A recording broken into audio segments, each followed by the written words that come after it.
जब एक युवा लिखा हुआ रहता है और आप उसे पलट दीजिएगा तो युवा वायु बन जाता है। तो निश्चित तौर पे अगर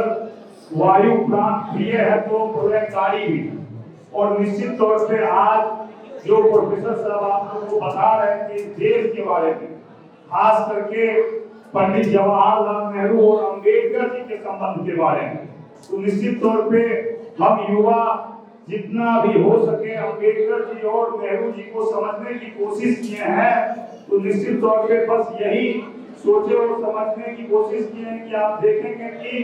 नेहरू जी को इस देश का कमान वैसे समय में मिला था जब हमारे सामने में सुई बनाने की कारखाना नहीं। और आज जो लोग संविधान की बात करते हैं और संविधान बदलने की बात करते हैं और उल्टा आरोप दूसरे दल पे लगाने का काम करते हैं, तो पंडित नेहरू की सबसे बड़ी उपलब्धि ये है कि जिस समय हमारे देश में खाने के लिए रोटी नहीं था, खाने के लिए चावल नहीं था, वैसे परिस्थिति में पड़ोसी मुल्कों से कर्ज लेके इस देश में चुनाव कराने का वो काम किए थे। ये उनकी दूरदर्शिता।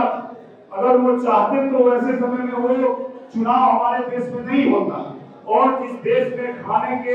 लिए रोटी नहीं था, वैसे समय में उन्होंने इस देश में लोकतंत्र की स्थापना के लिए, संविधान की स्थापना के लिए उन्होंने चुनाव कराने का काम किया था। और निश्चित तौर पे आप अभी जैसा प्रोफेसर साहब को सुन रहे थे कि आप देखेंगे कि नेहरू जी की ऐसी दूरदर्शिता सोच थी कि वो अपने समाज के खिलाफ जाकर के, उस समय तो सबसे जो अपर कास्ट के लोग थे उनको ही सबसे ज्यादा एमपी हुआ करते थे, एमएलए हुआ करते थे, किसी राज्य के मुख्यमंत्री हुआ करते थे, बहुत सारे प्रोफेसर और विद्वान हुआ करते थे। उन सबों के खिलाफ जा करके और जो अंबेडकर जी का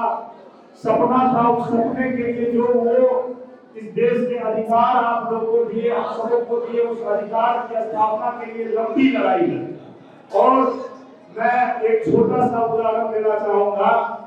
अपने कांग्रेस पार्टी से ताल्लुकात रखता हूं सर। तो निश्चित तौर पे आप देखेंगे और हम सब देखेंगे कि आज हम लोग को इसलिए अपने अधिकार को समझने की आवश्यकता है कि हमारे बहुत सारे पार्टी हैं और जाति विशेष के पार्टी आजकल बहुत सारे हैं, चाहे राष्ट्रीय जनता दल हो या हमारा अभी मला का पार्टी आप देखे होइएगा सर। तो निश्चित तौर पे सबका एक सिंबल और एक ये है। तो अभी देखिएगा कि लोग अपने पार्टी के कोई नेता आते हैं तो मछली देते हैं और बोलते हैं कि मैं मला का पार्टी हूँ, यादव का पार्टी हूँ, कोई का हूँ, कुर्मी का हूँ, दलित का नेता हूँ। पर वो अधिकार की बात करते हैं और बोलेंगे कि मछली पे हमारा अधिकार,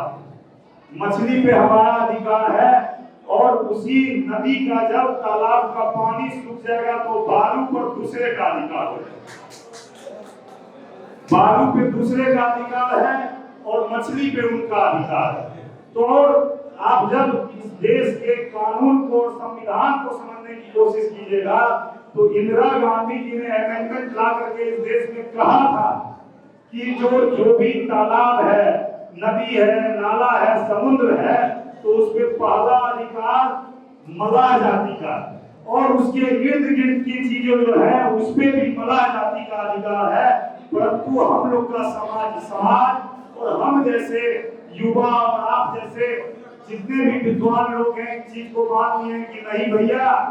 मला का अधिकार सिर्फ पानी पे है, मछली पे है। पानी गया सूख, मछली गया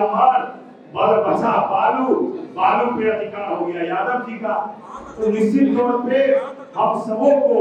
और खास करके युवा वर्गों को निश्चित तौर पे अपने अधिकार को समझना होगा। और खास करके समाज के जो पिछले पंक्ति में बैठे हुए लोग हैं, वो दलित हैं, वंचित हैं, चाहे वो